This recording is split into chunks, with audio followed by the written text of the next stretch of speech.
जिंदगी के उतार चढ़ाव के अनोखे रंग और उनसे जुड़े उतने ही मुद्दे, चाहे वो हो शिक्षा, भ्रष्टाचार, स्वास्थ्य, राजनीति, अपराध, महिला सुरक्षा, भ्रूण हत्या, किसान और कृषि, पर्यावरण, खेल और ना जाने कितने मुद्दे। इन सभी और अनेकों मुद्दों पर हम करेंगे परिचर्चा एसवीएन न्यूज के खास कार्यक्रम इशू टुनाइट में। Issue tonight at 9 on Saturdays and Sundays, only on SVN news. क्यों बढ़ रही है देश में महंगाई? क्यों घट रहा है लिंग अनुपात? शिक्षा का बदलता स्वरूप? क्यों बढ़ रहा है भ्रष्टाचार? स्वास्थ्य के प्रति आप कितने हैं सचेत? राजनेताओं की रणनीतियां, अपराध जगत पर पैनी नजर। क्यों है महिलाएं असुरक्षित? देश में क्यों हो रही है भ्रूण हत्याएं? किसान कैसे बढ़ाएं कृषि उत्पादन? कैसे बनाएं पर्यावरण को सुरक्षित? खेल जगत से जुड़ी समस्याएं और अन्य संबंधित मुद्दों पर करेंगे बातचीत। देखते रहिए इशू टुनाइट एसवीएन न्यूज पर साक्षी अरोड़ा के साथ। Issue tonight at 9 on Saturdays and Sundays, only on SVN news. आज हम बात करेंगे कैंसर की। अगर कैंसर की बात करें तो शरीर के किसी भी भाग पर ऊतकों के असामान्य रूप से गठान उभरना कैंसर हो सकता है। इस बीमारी को अलग अलग श्रेणी में रखा जा सकता है। ये श्रेणियां शरीर के भाग के अनुसार निर्भर करती हैं। अगर कैंसर की श्रेणियों में बात की जाए तो हड्डी में होने वाली गठान को बोन ट्यूमर कहा जाता है। इसका इलाज उस हड्डी को शरीर से अलग कर देना ही है। सॉफ्ट टिश्यू यानी ऊतकों में होने वाला कैंसर है। इसमें रेडिएशन देकर कैंसर के प्रभाव को कम किया जाता है। इसके अलावा इस बीमारी का तीसरा प्रकार ब्लड कैंसर है। यदि हम कैंसर के लक्षणों की बात करें तो किसी अंग पर गठान बन जाना, चमड़ी में बदलाव महसूस होना, खांसी ज्यादा आना आदि हैं। अगर कैंसर के इलाज पर रोशनी डाली जाए तो कीमोथेरेपी कैंसर के असर को कम करने के लिए दी जाती है। उदाहरण स्वरूप यदि कैंसर चौथी स्टेज पर हो तो यह थेरेपी इसे दूसरी स्टेज पर ले आती है। यह हर तरह के कैंसर में नहीं दी जा सकती। इसी तरह रेडियोथेरेपी शरीर में कैंसर के ऊतकों को कम करने के लिए दी जाती है। कैंसर कुल मानव मौतों में से 13% का कारण है। अमेरिकन कैंसर सोसाइटी के अनुसार वर्ष 2007 के दौरान पूरे विश्व में 7.6 मिलियन लोगों की मृत्यु कैंसर के कारण हुई थी। पुरुषों में सबसे सामान्य रूप से पाया जाने वाला कैंसर है प्रोस्टेट कैंसर और महिलाओं में स्तन कैंसर। दुनिया भर में कैंसर मौतों का 1/3 संभावित संशोधन योग्य जोखिम कारकों के कारण होता है, जिसमें प्रमुख है धूम्रपान, शराब का उपयोग, आहार में फल एवं सब्जियों का कम उपयोग, विकसित देशों में अधिक वजन एवं मोटापा भी कैंसर का एक प्रमुख कारण है। अधिकांश कैंसरों का इलाज किया जा सकता है, कुछ को ठीक भी किया जा सकता है। यह कैंसर के विशेष प्रकार, स्थिति और अवस्था पर निर्भर करता है।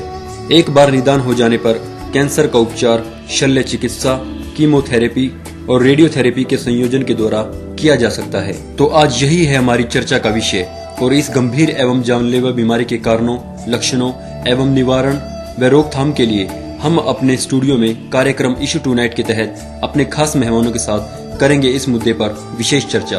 नमस्कार, मैं हूं साक्षी, करती हूं आप सभी का स्वागत आप ही के प्रोग्राम इशू टुनाइट में। आज हम बात करने वाले हैं एक ऐसी बीमारी के विषय में जिसके नाम से लोग कांपने लगते हैं, जो एक जानलेवा बीमारी है। जी हाँ, मैं बात कर रही हूँ कैंसर की। तो यही है आज की चर्चा का विषय कि क्या है लक्षण इस बीमारी के, कितने प्रकार के कैंसर होते हैं, आखिर क्या इसके इलाज है और क्या इलाज इसके संभव भी है या नहीं, और इस बीमारी के बाद क्या मनोदशा होती है एक रोगी की। और चर्चा में हमारा साथ देने के लिए मौजूद है professor Promila Batra, head department of psychology MTU Rohtak, Surendra Panchal, cancer पीड़ित, और साथ में है doctor PS Gehlot, senior professor, head department of medicine haematology, PGI Rohtak. नमस्कार, आप तीनों का स्वागत करती हूँ कार्यक्रम में। नमस्कार डॉक्टर साहब, आपसे मैं शुरुआत करना चाहूंगी कि जैसे कैंसर शब्द जब एक बार लिया जाता है या जब भी हम सुनते हैं कि किसी को कैंसर है तो एकदम जहन में बहुत से सवाल भी आते हैं। तो एक हम सीधी अगर हम शुरुआत करें अपनी चर्चा की कि कैंसर के अगर लक्षण क्या हैं, आखिर कोई इंसान बीमार हुआ है तो कहते हैं बीमार है, हाथ पे हाथ तक के देखा थोड़ी सी नब्ज तेज है या थोड़ा सा बदन तप रहा है तो कहते हैं कि बुखार हो रहा है। लेकिन कैंसर के आखिर क्या लक्षण है कि थोड़ा सा माइंड में आए कैसे कैंसर हो सकता है? जैसा कि आपने कहा कैंसर एक जानलेवा बीमारी है, ऐसा आजकल नहीं है, इसका ट्रीटमेंट भी अवेलेबल है। लेकिन कैंसर के बारे में क्योंकि हर जितने शरीर में ऑर्गन हैं बॉडी के, उनका अलग अलग कैंसर होता है। जैसे फेफड़े का कैंसर है और इसी तरीके से पेट का कैंसर है, इसी तरीके से ब्रेस्ट कैंसर है।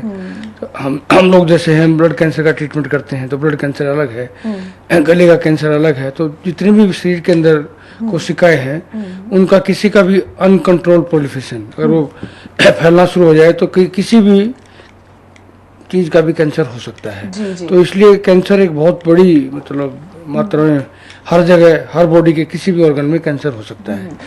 तो इसके लक्षण जैसे आपने कहा कि जैसे मैंने आपको बताया कि हर का लक्षण भी अलग ही होगा। जैसे ब्रेस्ट कैंसर है तो उसमें ब्रेस्ट में गांठ जनरली हो सकती है। लंग कैंसर है तो उसको खांसी में खून आना, उसका वजन कम हो जाना, बुखार होना, ये हो सकता है।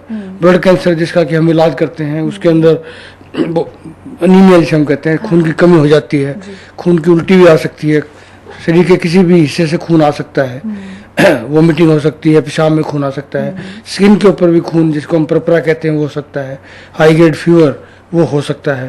पेट का कैंसर है तो उसमें पेट में लैट्रिन में ब्लड आ सकता है। आदमी का जो 10% से ज़्यादा बॉडी वेट लॉस हो सकता है। तो इस तरीके के लक्षण, जैसे गले का कैंसर है तो उसमें गले में सांस लेने में रुकावट हो सकती है, गले में दर्द हो सकता है। इसके अलावा जनरल सिम्टम होते हैं जैसे बुखार है, बॉडी वेट का लॉस हो जाएगा, वीकनेस बहुत हो जाएगी, भूख नहीं लगेगी। तो ज्यादातर लक्षण पर्टिकुलर टाइप के कैंसर में डिपेंड करता है कि कैंसर कौन सी तरह का है। और वैसे कुछ जनरल लक्षण आपने हमें बताए हैं। हाँ, जैसे वेट लॉस मैंने आपको बताया, भूख ना लगना, भूख कम हो जाएगी, कमजोरी आ जाएगी, खून कम हो जाएगा, खून की कमी है। और फिर पर्टिकुलर टाइप की बीमारी का, जैसे मैंने आपको ब्रेन कैंसर है तो सिर में दर्द हो जाएगा। तो डिपेंड करता है कि कैंसर कहाँ पे है। आंख में है तो आंख की आईसाइट वीक हो जाएगी। तो इस टाइप से ये डिपेंड करता है किस टाइप का कैंसर है। जी शुक्रिया। इसके बाद प्रमिला जी, अगर मैं आपके पास आती हूँ तो जब कैंसर की बात करते हैं, अगर हमें भी कोई कहे कि इसको कैंसर है तो एकदम मुंह से निकलता है हाय बेचारा कैंसर हो गया। तो एक ये मनोवैज्ञानिक दृष्टिकोण से देखा जाए तो ये बेचारा शब्द उस रोगी पर क्या असर डाल सकता है? देखिए, जब हम बात बेचारे की करते हैं तो ये कोई बहुत अच्छा शब्द तो होता ही नहीं है। बिल्कुल। हम साधारणतः अभी जीवन में जब बच्चों को बड़ा करते हैं तो तब भी हम ये कहते हैं कि यदि किसी भी व्यक्ति को बारी बारी आप कहते रहेंगे कि ओहो ओहो ओहो या आप गलत हैं, आप गलत हैं, आप गलत हैं, तो वो उचित करते हुए भी जो है उसको ऐसा ही लगने लगता है कि जैसे कि कहीं ना कहीं कुछ गलत है। तो मनोदशा तो हमारी बहुत इंपॉर्टेंट होती है। तो इस तरह से अगर बाहर से इस तरीके की सजेशंस आए तो वो तो हमारे ऊपर किसी भी तरह से पॉजिटिव इम्पैक्ट तो पॉसिबल ही नहीं है और उसका नेगेटिव इम्पैक्ट ही होता है। जबकि यदि हम पॉजिटिवली फोकस करें तो हम उसी बीमारी को, हमारा शरीर जो है लड़ाई करने में उस बीमारी के साथ में बहुत आसानी से सक्षम हो सकता है। तो इसलिए बेचारा शब्द तो मेरी नज़र में प्रयुक्त ही नहीं होना चाहिए। मनोविज्ञान ने काफ़ी रिसर्च किया है। साइको ऑन्कोलॉजी के नाम से हमारी एक अलग से ब्रांच रहती है साइकोलॉजी में, जिनमें मेनली हम 3 चीज़ों को स्टडी करते हैं। पहला तो हम ये देखते हैं कि कौन से ऐसे साइकोलॉजिकल कॉजेज हैं जो कि कैंसर में कंट्रीब्यूट कर सकते हैं, जिनका कुछ रोल हो सकता है। जी हाँ। हालांकि उसमें से बहुत कुछ स्पेसिफाई होकर के नहीं निकल पाया क्योंकि एक विशेष साइकिल है। लेकिन हाँ, ये तय है कि स्ट्रेस एक ऐसी चीज है, जैसे ओवरबर्डन हुए, ऑक्यूपेशनल स्ट्रेसेस हो गए, या कुछ एरियाज ऐसे हैं जहाँ पर एनवायरनमेंट कुछ ऐसा है, जैसे पॉलीग्रेन्स या इस तरीके की चीजें जो लोग इनहेल कर रहे हैं, तो कुछ वो कॉजेज के साथ साथ साइकोलॉजिकल इम्पैक्ट क्या रहता है उस चीज को हम इसमें स्टडी करने की कोशिश करते हैं। सेकेंडली फिर हम ये भी स्टडी करते हैं कि क्या क्या इंटरवेंशंस हैं जो हम यूज कर सकते हैं उस मनस्थिति के लिए। जैसे कि जब किसी को भी पता लगेगा कि मुझे जानलेवा बीमारी है तो उसको कई तरह की anxiety, depression, so many psychological problems जो हैं इंसान की जिंदगी में आएंगे, तो हम उससे उस व्यक्ति को कैसे बचा सकते हैं और उसको कैसे मदद कर सकते हैं। और थर्डली हम करते हैं प्रिवेंशन, कि जब हमें पता चल गया कि कौन कौन से फैक्टर्स हैं, ऐसे फॉर एग्जांपल अगर स्ट्रेस एक कंट्रीब्यूटिंग फैक्टर हो सकता है, तो हर जगह पर किस तरह लोगों को स्ट्रेस से बचाया जाए। फॉर एग्जांपल कुछ डाइट की चीजें भी एस्टैब्लिश्ड हैं, लोगों को हम कैसे साइको एजुकेटिव प्रोग्राम्स दे कि ये चीजें हो ही ना। ये 3 काम हम जो है यहाँ पर करते हैं। जी बिल्कुल। आपने जो हमें बात के 2 बताए हैं उसमें हम उस पर भी हम चर्चा करेंगे और हम जानना भी चाहेंगे कि किस तरह से आप उससे प्रिवेंट करते हैं। लेकिन पहले हम चर्चा थोड़ा सा शुरू में करना चाहेंगे। आप एक कैंसर पीड़ित है, सुरेंद्र आपका नाम है। आपको किस तरह का कैंसर था? आपको कौन सा कैंसर था? जीभ का कैंसर। जी।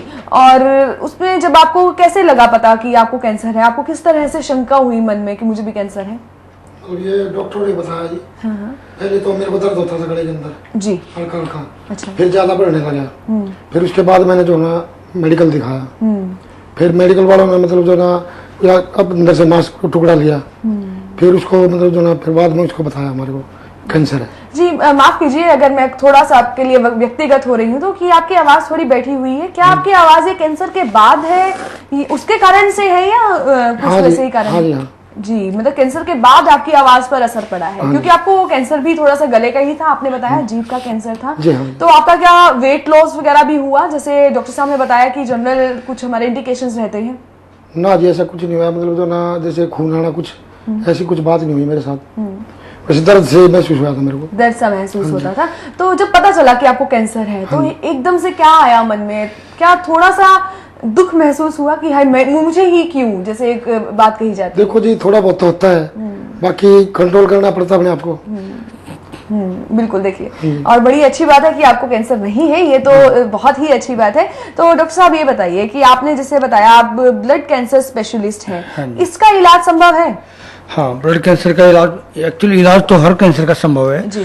जैसे कि इन्होंने बताया कि मेरे जीभ में कैंसर था तो इनका जल्दी पता लग गया, इसलिए इनका इलाज हो गया और ये काफी अच्छे हैं। डिपेंड करता है कौन सी स्टेज पे पता चल रहा है। तो हमारा जो ब्लड कैंसर है वो सबसे एक्चुअली लास्ट स्टेज है।